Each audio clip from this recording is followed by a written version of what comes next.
कैसी तेरी खुदगर्जी। Last episode. Baba Saheb का वकील प्रेस के सामने बाबा साहेब का इकबाल जुर्म पढ़कर सुनाता है कि अचानक गोली चलने की आवाज़ आती है। दारा फौरन उठकर घर के अंदर जाता है और बाबा साहेब को देखकर सख्ते में आ जाता है, जो खुद को गोली मारकर हलाक कर चुके हैं। महक शमशेर के गम में निढाल उसकी तस्वीर हाथों में लिए उसकी यादों में गुम है कि महक की माँ कमरे में दाखिल होती है। महक को खाना खाने के लिए कहती है। महक कहती है कि भूख नहीं है मुझे। उसकी माँ कहती है, तुमसे एक और जान जुड़ी है, खाना पीने का ख्याल तो रखना पड़ेगा तुम्हें। हाँ, मुश्किल ज़रूर है तुम्हारे लिए। महक कहती है कि जो ज़िंदगी जीनी चाहिए थी वो तो जी ही नहीं, वो मेरे लिए बदल रहा था। मैंने उसे अपने हाथों से गंवा दिया। नहीं सब्र होता, मुश्किल हो गई है ज़िंदगी मेरे लिए। शमशेर ने क्या कुछ नहीं किया मेरे लिए। वो थोड़े ही दिन थे जब हम सच में साथ थे। माँ कहती है कि गुजरा हुआ वक्त तो वापस नहीं आ सकता, पर अपनी औलाद के बारे में सोचो। महक के बाबा कमरे में आते हैं और कहते हैं कि शमशेर की कज़न आई है तुमसे मिलने के लिए। महक उठकर उससे मिलने चली जाती है। महक के बाबा पूछते हैं कि महक कैसी है। माँ कहती है, 2 माह हो गए मगर सदमे का असर कम न हुआ।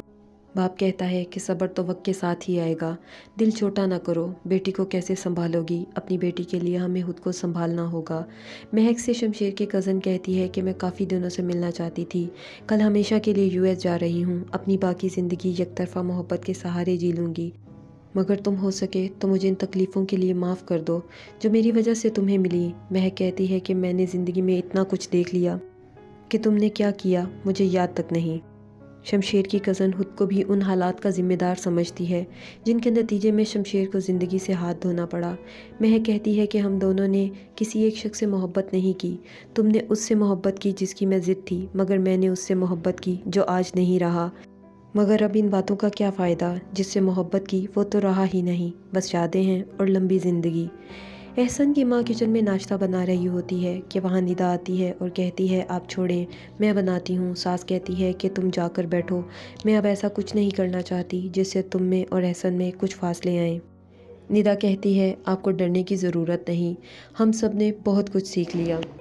मैं ख्वाबों की ज़िंदगी जीना चाहती थी, मगर हकीकत ख्वाबों से बहुत बेहतर है। उसकी बातें सुनकर चची कहती है कि मेरी बेटी ठीक है ना? निदा कहती है कि मैं बिल्कुल ठीक हूँ, बस आप जाएं, मैं नाश्ता बनाती हूँ।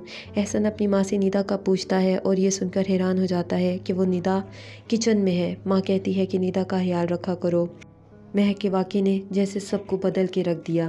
निदा नाश्ते की टेबल से जाती है। एहसन मुस्कुरा के निदा से कहता है कि अम्मी बहुत तारीफ़ कर रही थी तुम्हारी।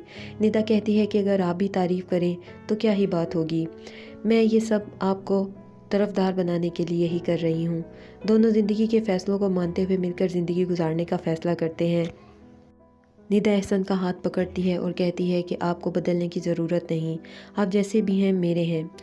उधर बाबा साहेब के वकील महक और उसके अब्बू के सामने बाबा साहेब की विल पढ़कर सुनाते हैं, जिसके मुताबिक महक बाबा साहेब की आधी जायदाद की मालिक है, मगर महक इस दौलत को कबूल करने से इनकार कर देती है और सब कुछ चैरिटी में दे देती है। 3 साल गुजर चुके। महक का बेटा आज 2 साल का हो गया। उसके नाना उसे बर्थडे पार्टी में ले जाने के लिए आते हैं। महक से कहते हैं कि बेटी तुम भी जल्दी से तैयार हो जाओ। महक शमशेर की तस्वीर को देखती है और कहती है, शमशेर हैप्पी बर्थडे। तुम्हारी और तुम्हारे बेटे की बर्थडे एक ही दिन में है। आज हमारा बेटा 2 साल का हो गया। तुम्हारे जाने के बाद मुझे जीने की वजह तुम्हारे बेटे ने दी है, मगर मैं तुम्हारी कमी पूरी नहीं कर सकती। सब कहते हैं मैं बहुत खामोश हो गई हूँ। हमारा बेटा गुस्से का बहुत तेज़ है, बिल्कुल तुम्हारी तरह, मगर मैं चाहती हूँ जो मैंने बर्दाश्त किया वो उसकी वजह से कोई और बर्दाश्त न करे। जानती हूँ कि तुम बदल गए थे, मगर तुमने जो किया उसका मुदावा ना कर सकते। बस कोशिश ये है कि हमारे बेटे को अच्छा इंसान बना सकूँ। I miss you and always I will miss you. तुम कहते थे मैं तुमसे मोहब्बत का इजहार करूँ, अब दिन में कई बार कहती हूँ कि हाँ शमशेर, मुझे तुमसे मोहब्बत है।